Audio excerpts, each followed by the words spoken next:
ఏం తప్పు చేసినాం? ఏం తప్పు చేసిరు కేసీఆర్ గారు?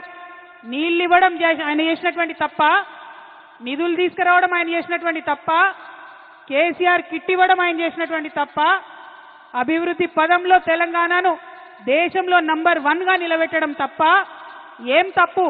ఎందుకోసం నోటీసులు ఇచ్చిరని ఇవాళ తెలంగాణ జాగృతి తరఫున, యావత్ తెలంగాణ సమాజం తరఫున నేను కాంగ్రెస్ ప్రభుత్వాన్ని ప్రశ్నిస్తా ఉన్నాను. కాళేశ్వరం ప్రాజెక్ట్ అంటే కేవలం 3 బెరాజులేనా? కాళేశ్వరం ప్రాజెక్ట్ అంటే కేవలం 3 బెరాజులే అని చెప్పి మీరు ఒక కాంగ్రెస్ కమిషన్ వేసిండ్రు. అది జ్యుడిషియల్ కమిషన్ కాదు, ఏం కాదు, కేవలం అదొక రాజకీయ కమిషన్, కాంగ్రెస్ కమిషన్. అది 21 పంప్ హౌజ్లు ఉన్నాయి కాళేశ్వరంలో, 15 రిజర్వాయర్లు ఉన్నాయి, 200 కిలోమీటర్ల పైచిల్కు టన్నెల్లు ఉన్నాయి, 1500 కిలోమీటర్ల పైచిల్కు కాలువలు ఉన్నాయి.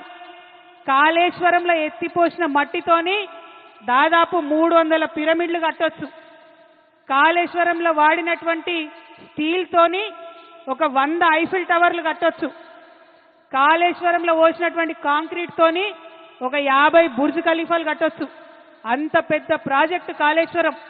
కాళేశ్వరం ప్రాజెక్టు మొత్తం కంప్లీట్ అయితే 35% తెలంగాణ భూభాగానికి సాగునీరు ఇచ్చేటటువంటి ప్రాజెక్టు కాళేశ్వరం ప్రాజెక్టు. 40 టీఎంసీలతోని శాశ్వతంగా హైదరాబాద్కు మంచినీళ్ళు ఇచ్చేటటువంటి ప్రాజెక్టు కాళేశ్వరం ప్రాజెక్టు. 16 టీఎంసీలతోని మన పరిశ్రమలన్నిటికీ కూడా నీళ్ళు ఇచ్చేటటువంటి ప్రాజెక్టు కాళేశ్వరం ప్రాజెక్టు. నేను ఇవాళ ఛాలెంజ్ చేస్తా ఉన్నా, కేసీఆర్ కాబట్టి, గట్టి గుండె కాబట్టి, ధైర్యం ఉంది కాబట్టి ఇటువంటి ప్రాజెక్ట్ని ఆయన ఆలోచన చేయగలిగిండు. ఈ కాంగ్రెస్ ప్రభుత్వం కనీసం కల కూడా కనలేదు అటువంటి ప్రాజెక్టు కట్టాలి తెలంగాణకని.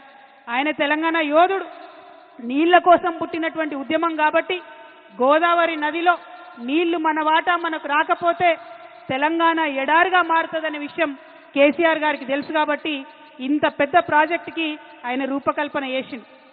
ఇవాళ నేను ఛాలెంజ్ చేస్తా ఉన్నా ముఖ్యమంత్రి గారిని, మీ గురువు గారు చంద్రబాబు నాయుడు గారు 200 టీఎంసీ గోదావరి నీళ్లు ఎత్తుకపోతా ఉంటే బనకచెర్లకు నేను తీసుకుపోతా అని ఆయన బాజాప్తా కాలర్ ఎగ్రేసి చెప్తా ఉంటే ఎందుకు మీకు ధైర్యం వస్తలేదు లేఖ రాయడానికి? మనం ఒక చిన్న ఇల్లు కడితేనే అనేక ఇబ్బందులు అవుతాయి, ఏదో ఒక సమస్య వస్తుంది. ఇంత పెద్ద ప్రాజెక్టు కట్టి 40 లక్షల ఎకరాలకు నీళ్ళు ఇవ్వాలంటే చిన్న చిన్న సమస్యలు చాలా వస్తాయి.